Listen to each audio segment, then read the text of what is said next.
What's up everybody, Matt Maran here for another weekly update. So there's lots of exciting news to go over here this week. We have some teasers, some new reveals, all kinds of interesting stuff, including even a Nissan Fairlady X, which I'll explain what that's about in a minute, but stay tuned for all the good stuff here in this video. So first off, Acura has shown off some pictures here of their new ZDX electric crossover that's coming next year as a 2024 model, and this is the Type S version we're looking at as well, which they say will define Type S performance for the electrified era, and that the Type S models will continue to put the driver experience first, they're saying. And so the camo hides a lot of the styling here. You can see it clearly doesn't have production headlights or taillights, so still a lot of unfinished stuff, but gives us an idea about the overall shape here. Very similar to the Honda Prologue concept, we already saw. And like that Honda Prologue though, this will be on GM's Ultium platform, and so expect it to use some GM components. We'll see how much GM shares with them. It's rumored that the ZDX in general will be built at the same Tennessee plant that builds the Cadillac Lyriq. And in the Cadillac Lyriq, the all-wheel drive version of that has 500 horsepower, which would be a nice, even, round number there for the, Type S version of the ZDX. And, I think that could certainly fit. We'll see, again, if it's just copy and pasting stuff or if it has unique, horsepower numbers and all that. But and also, if it is based on the Lyriq, then that would mean that the base model would have rear-wheel drive, which would be the first rear-wheel drive Acura since the original NSX, which would be kind of crazy. Again, we'll see what they do with that, because I believe the Honda Prologue will have front-wheel drive. So, we'll see what all, plays out here with all this. But anyway, very interesting to get a little bit of a teaser there so far, and hopefully, we'll be seeing some stuff here sometime next year as far as all the official reveal of that. But Hyundai this week, they've surprised us with a reveal of the 2024 Kona out of the blue. No teasers, no nothing, just like, here it is. But yeah, and we only have a few pictures of it here so far and a few specs. So it's a global reveal. We have no US details, and there's only a few pictures for these global reveals, and it's like they do multiple reveals of the same car, interestingly enough, for whatever reason. But anyway, it looks great, I gotta say. I mean, with the full width lights in the front and the back, the side there, which looks like a shrunken down Tucson, I think it actually looks really sharp. And some of the specs they did share were about the proportions here. So they did say that it's grown 6 inches longer on a 2-inch longer wheelbase, along with being an inch wider now. Inside, it gets an interior similar to the new electric Hyundais, and there will be an electric version of the Kona here again, which they did show, the one picture of, along with there's going to be a regular gas and a regular hybrid for the first time. Previously, there hasn't been just a regular hybrid in the past for the Kona, so we're going to have that as well. And they actually said that this generation of the Kona was developed as an EV first, and then it was adapted to fit gas engines. So the EV version will really be the focus here for this new generation, but they will have, the gas versions as well for people there. And so yeah, US reveal will probably happen, at some point in the first half of next year, but we'll have to wait and see. They have, obviously up until basically the third quarter of 2024 or 2023 before they have to show off this 2024 model year vehicle, really. So plenty of time, so we'll have to wait and see. But interesting to at least get a first little look at that. Another surprise this week, though, was from Nissan here. So this is the Nissan Fairlady X, which is real, but it's just a custom build done by one of Nissan's technical colleges for the 2023 Tokyo Auto Salon. And it's actually based on a Nissan Murano, believe it or not, and then it gets the headlights, taillights, other components from the new Z to create what, this idea of what a crossover version of a Z could be like. And so other interesting touches here are they combined the grille from a GTR with the Z grille in order to give it the extra height there they needed for the SUV. The door handles are also off of the GTR, and aside from, the beefier wheels and tires, there's no mention of performance changes, but I would assume being a show car, it doesn't really need to have performance, improvements. So I'm guessing it's stock Murano under the hood, unless they wanted to, have a little bit of eye candy under the hood. Maybe it's got, an engine swap as well. I don't know. We'll have to see. And so if you want to see more of this, though, I will link the video above. You can go watch the video. They do a walk-around tour of it in Japan there. And so yeah, it's a very interesting idea, and I think they actually executed it fairly well for what it is. Obviously, it looks a little bloated and a little odd, with the actual Z components on it. But I think overall, it's not a bad conversion over to a Z SUV there. And so, but yes, if you see a bunch of clickbait articles and videos, going forward of people, scaring you into thinking there's a new Nissan Z crossover coming, there isn't, at least not yet. It's just a custom build for the Tokyo Auto Salon. Don't be panicked just yet. So anyway, but yeah, very interesting to see that. Another holiday surprise we got here was the Alfa Romeo Giulia SWB Zagato, which was revealed way sooner. I thought that this was the Alfa sports car that was supposed to be coming next year. So whenever they just dropped it this week, I was like, what? Like, this was really confusing. This is a one-off car that's being built. It's basically just a bespoke car that's commissioned by a collector in Germany. And so it shortens the Giulia platform so it fits the two-door proportions and gets the same 2.9-liter twin-turbo V6 from the GTA M version of the Giulia over in Europe that does 540 horsepower. But in this, it's paired up with a 6-speed manual, though, so the buyer certainly has very good taste in cars here. And it's a gorgeous-looking thing, I do have to say, as well. And inside is basically a regular Giulia with a few unique touches, like having no back seat. And even though it is branded as an Alfa Romeo, the project was mainly done by Zagato, and Zagato even says the presence of the Alfa Romeo badge on the car is solely for descriptive and promotional purposes, and Zagato's choice to draw inspiration from the Alfa Romeo SZ. So the actual production Alfa Romeo sports car, that is still a thing, that is still coming, and that is separate from this. That distinction wasn't made clear previously. So now we know there is something actually coming from Alfa that will be built in some type of numbers, even if it is still rare and expensive. It'll be more than a one-off. And so anyway, still, this is a very cool car nonetheless, but I'm excited to see the actual real Alfa sports car sometime in 2023. And in some other one-off news here, Bugatti has revealed yet another version of the Chiron. We thought they were done with them, but they had one last one for us here. They decided to never put this one into production. So it's called the Chiron Profilee, and was conceived as a less radical interpretation of the Persport model. So apparently Bugatti customers were asking for a Persport that was more focused on touring than handling. But the regular Chiron, which is designed for exactly that, apparently wasn't good enough. So I guess they wanted some of the sportier stuff, but without the harsh ride. I don't know. But apparently the Persport, from what I've heard, isn't like it's super stiff anyway. But anyway, there was demand for that supposedly, and so Bugatti gave this one a bigger grille and a wider air intake there up front. It has new wheels, a nicely integrated spoiler there in the back, which I really like the way that looks. They also changed the steering and suspension, even made the gear ratios 15% shorter to officially make it the fastest accelerating Chiron, doing a 2.3 second 0 to 62 mile per hour time, but a lower 236 mile per hour top speed. So big womp womp, like, 236 miles per hour is a hardship. It's kind of crazy that, just honestly, like, why didn't they just put that gearing in other versions of the Chiron, and have this the top speed super sport?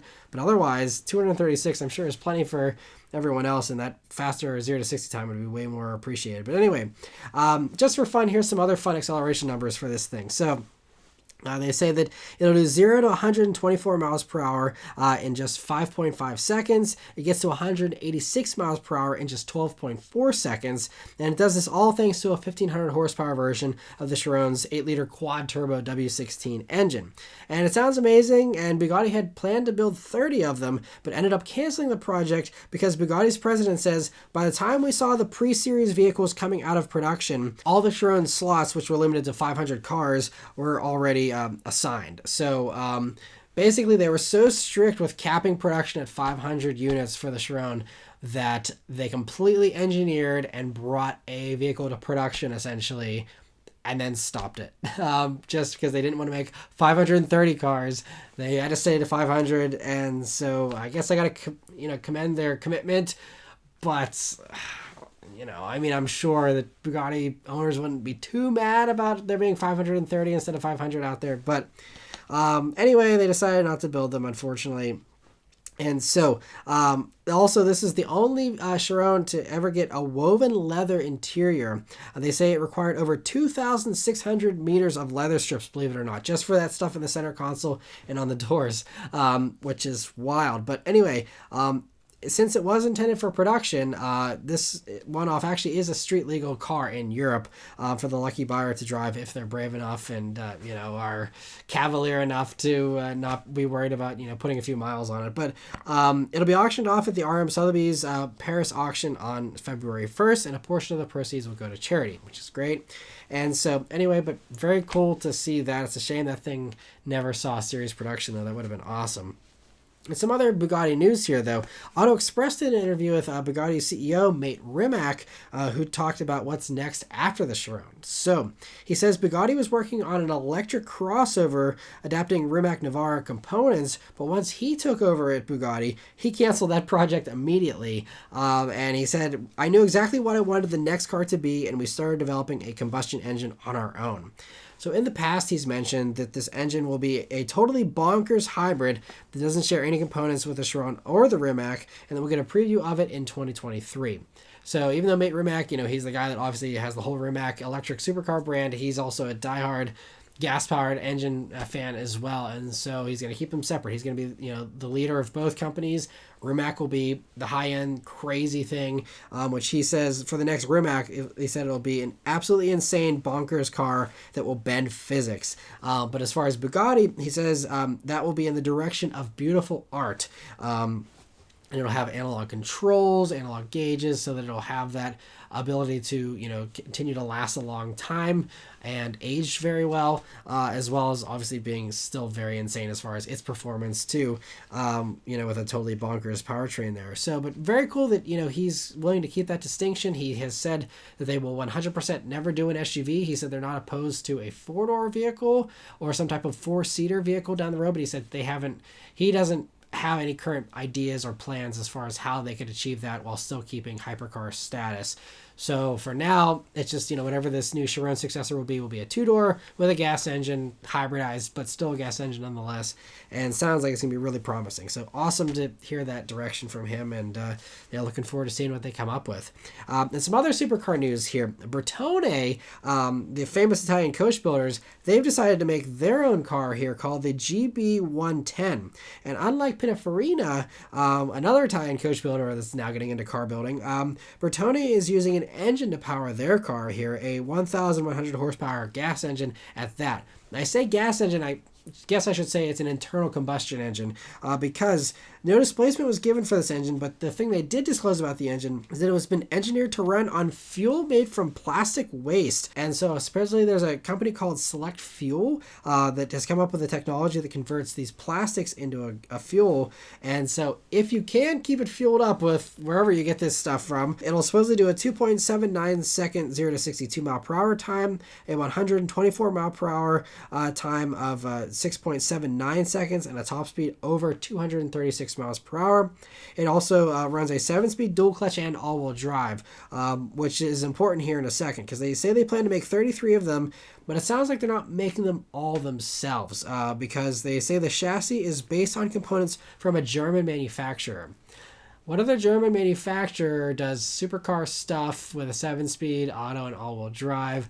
It's probably an Audi R8. So clearly the motor is not a stock R8 engine if it's doing 1,100 horsepower, but it sounds like it's going to be pretty, promising here. They didn't say an exact release date for this thing or any pricing for it, but Bertone says it's the first of a series of vehicles they do plan to do. So it sounds like they're going to be trying to branch out and be an actual automotive manufacturer, just like Pininfarina is trying to do. So anyway, very interesting to hear that. And AC Cars this week, which is the company that builds the AC Cobra, which we know as the Shelby Cobra here in the States, that's getting a new version here called the AC Cobra GT Roadster, thanks to AC Cars in Britain, which is the company that came up with them originally. And so don't worry about it going electric or doing anything weird, though. They announced that in keeping with tradition, it'll run a Ford V8 engine, the Coyote 5.0 to be exact, and that with the optional supercharger upgrade, it'll do 645 horsepower and 575 pound-feet of torque. And it'll also do a 3.6 seconds 0 to 60, by the way. And it sounds like they're using transmissions from the current Mustang as well, offering either your choice of a 6-speed manual or the 10-speed automatic. So seems like it's going to be pretty modern as far as the whole powertrain goes there. And this new one is 14 inches longer on an 11-inch longer wheelbase than the old car. So they are stretching out the proportions there, but thankfully they say it still is only going to weigh 3,080 pounds, despite including air conditioning, electric windows, and even an infotainment system now for the new version. So, it's very interesting that they're, adding in some creature comforts. I feel like electric windows is still kind of unnecessary in a vehicle that small, but Cool to see that. And so based on the teaser images here, it does seem like they're going to be very faithful to the original design. It's still going to have round headlamps and the same kind of proportions and curves and all that. And so it'll be revealed in London this coming spring, and there's no other details on it yet. But great to see them working on a new version of that. Hopefully it will come here to the United States as well.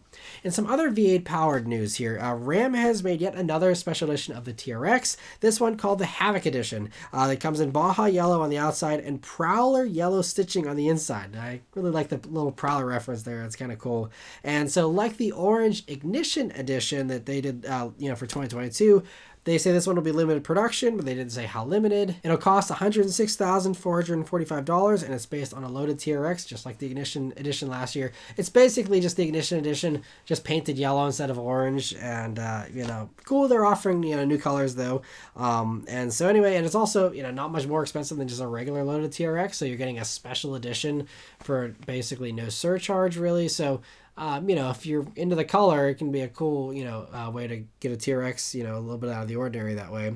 And so anyway, it'll be arriving in the first quarter of 2023. Buick has officially revealed the Electra E5 this week in China, and I'm only covering it because it's highly likely we'll be getting this model here in the United States as well next year. It's been tested in the States, and they're saying how we're going to be getting a Buick version of the same stuff that every other GM brand's been getting. And this is based on an Equinox EV. It has the same wheelbase and all that. So chances are this will come to the States basically unchanged, most likely.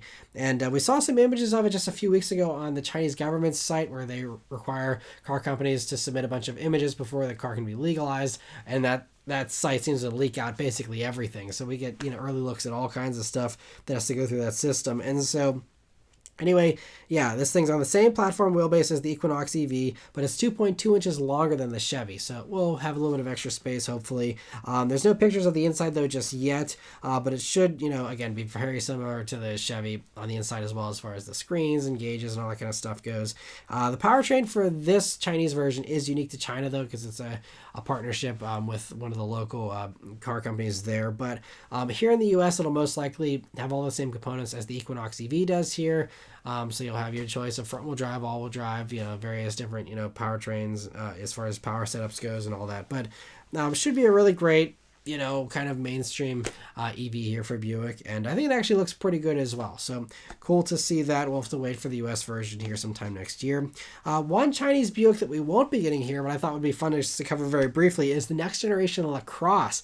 Yes, the LaCrosse is still alive and well in China, where people still buy sedans. And so this leaked out early, once again, thanks to that government site. And as you can see, like all Buicks, it's going to be getting that same front end. They're going to be, transplanting that nose onto everything.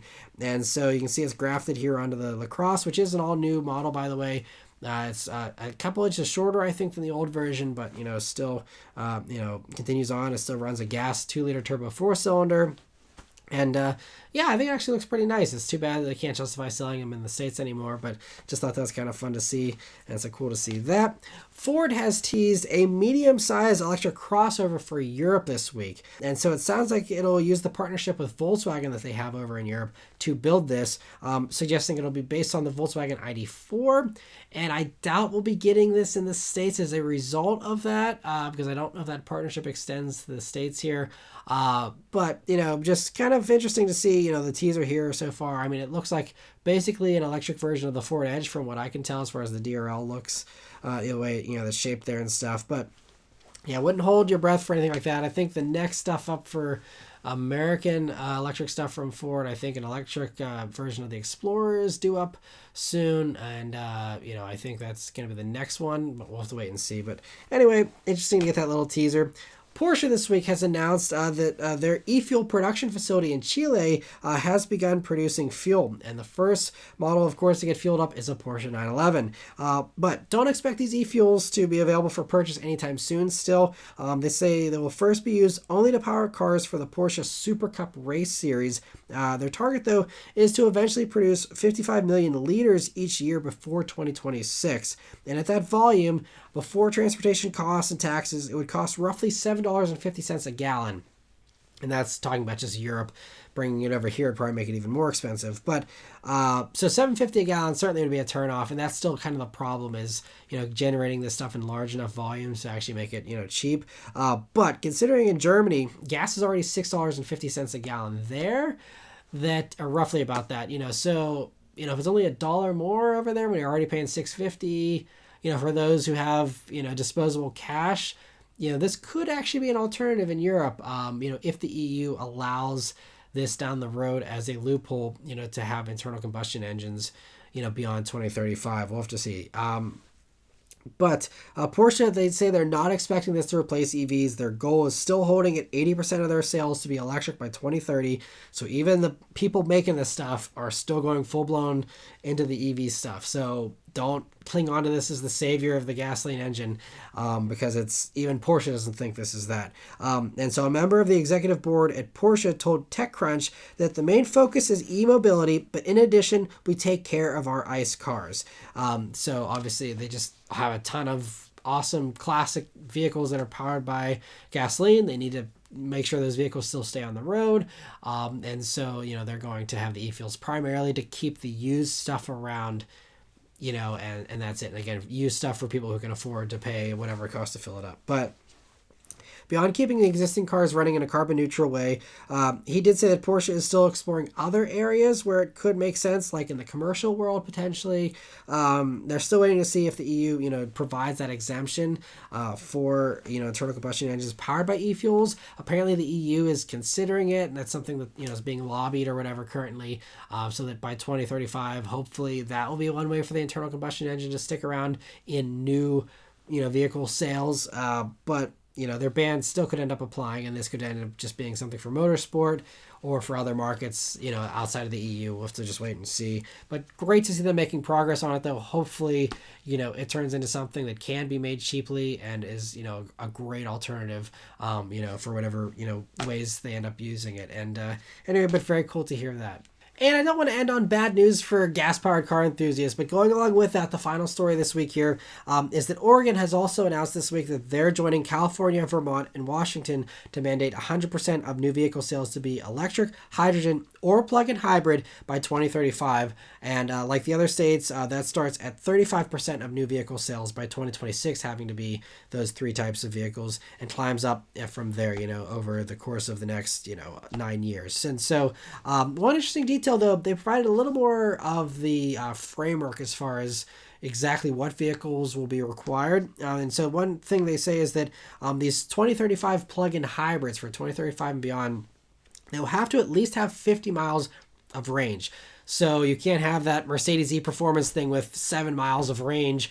That's not going to cut it. They're going to want to have these plug-in hybrids to have real electric range and not just have, a smartphone battery and a, gas guzzler and say it's a plug-in hybrid. So it's interesting that they have, kind of thought about that, and they're like, nope, we're not going to create a loophole there. It's going to have to be a real plug-in hybrid. And honestly, right now, none of the plug-in hybrids, I think, even have 50 miles of range. So this will obviously be for those future plug-in hybrids coming down the road. But, they want to make sure that you actually have enough range to do most of your driving in EV mode, even in those plug-in hybrids there. And so the only loophole they did leave open, though, is that Oregon residents are welcome to buy gas cars out of state and then register them in state. So if you must have your gas-powered vehicle for whatever reason, it's just going to take a little bit of a road trip and you can still get it. So even with all these rules, it's not the end of the world. Again, there will still be the plug-in hybrid stuff for people who live 500 miles away from civilization and drive, 3 hours to go to Walmart or whatever. Like, they can still have their transportation just fine. And if you, just absolutely hate anything with any kind of electrified powertrain, you can go out of state and, yes, it's an inconvenience, but it's not, forcing anyone into anything like so many of the narratives suggest. And so, that's it. And of course, also used stuff is still going to be fine. Beyond 2035, you can buy used vehicles within the state of Oregon. No problem as far as buying used gas stuff beyond that point there. So anyway, but very interesting to hear that they're also joining. And there's 12 other states that follow California's emission stuff typically. So expect those other states most likely to go along with this. So you'll have, probably 15 states or so at least that, are going to have these kind of bans here. California is already, I think, the fourth largest economy in the world on its own. So that is going to affect stuff, even just that alone. But then all the other states, are going to probably end up, pushing things towards most states, having this being the reality here in 2035. But again, having the plug-in hybrid thing is a very important component. And I think that'll certainly help to give this some flexibility that's needed, put a little less strain on, all the grid improvements that'll have to happen here in the next 10 years and all that as well. But interesting to hear that. But lastly, I want to thank all of you who are members of the Maran Motoring Club. So we did have one new member join this week. So I want to give a huge thank you to Wisco56 for becoming a member this week. So thank you so much for the support. I really appreciate it. And I hope you're enjoying the perks so far. And speaking of the perks, I will be doing a live stream this coming Monday afternoon, the day after Christmas here. I did a poll and it seemed like the majority of people would prefer the afternoon versus an evening time slot. So we're going to do it in the afternoon. We'll see how that works for everyone, but I just thought it'd be kind of fun to do it. I'm probably going to do another live stream on New Year's Day as well. I'm still not sure about that one, but I'm going to try and do a little bit more live streams here going forward as well. And that is one of the perks, is you do get priority answering as a member in those live streams. And so I will be looking out for comments from all the members, especially here in that live stream next week. So stay tuned for that and join along if you can on Monday. But anyway, thank you all very much for watching. I hope you all have a very Merry Christmas and Happy Holidays here. Just please continue to stay safe and healthy as well. Thank you all very much for watching. I'll see you next week for the final weekly update of 2022. Take care.